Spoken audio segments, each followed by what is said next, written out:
Hello hi అండి. ఎంత tasty ఉండే చికెన్ ఫ్రై ఎలాగో చూద్దాం రండి. ముందుగా చికెన్ శుభ్రం క్లీన్ చేసి కడుక్కోవాలండి. కడిగి పక్కన పెట్టుకోవాలి.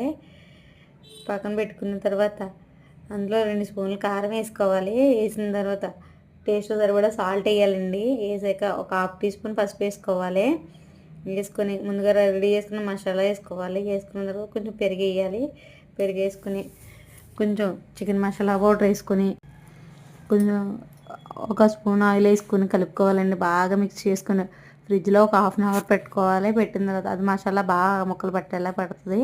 తర్వాత ఒక ప్యాన్ తీసుకొని ప్యాన్లో ఒక స్పూన్ ఆయిల్ వేసుకొని అది చికెన్ ముందుగా మ్యారినేట్ చేసుకున్నది వేసుకోవాలండి. వేసిన తర్వాత అది బాగా ఫ్రై అవుతుంది. ఒక 10 మినిట్స్ అడుగు పట్టకుండా అలాగే కుక్ చేసుకుంటూ ఉండాలి. తర్వాత 10 నిమిషాలు చూస్తే ఎలా ఉంటుందండి. అందులో కొంచెం కొత్తిమీర కరివేపాకు వేసుకోవాలి. వేసుకుని పక్కా దించుకుంటే అంతే, ఎంతో టేస్ట్ అయిన చికెన్ ఫ్రై రెడీ.